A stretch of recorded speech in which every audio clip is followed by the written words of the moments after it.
মেঘ ও রৌদ্র এই দুয়ে মিলেই তৈরি হয় রামধনু।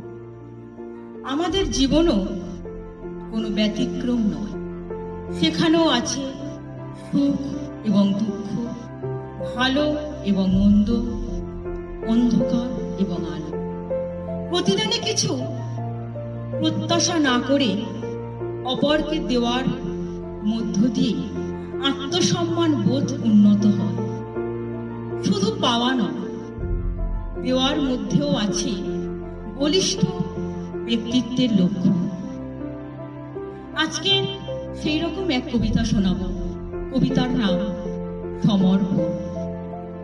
নির্জন প্রান্তরে বসে কাতরায় আপন মনে, যে কথা পড়িছে মনে ঘনে ঘনে, সে যদি না বোঝে তাহলেও মরেও শান্তি পাব না।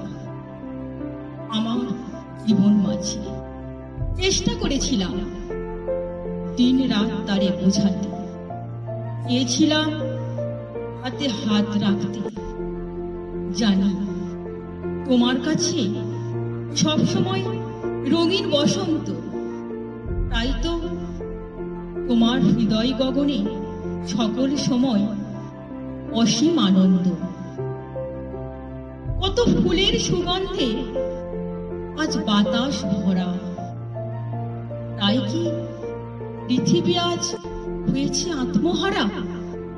জানি না কোন পুণ্যের ফলে সব কিছু সঁপে দিয়েছি তোমার চরণ মূলে।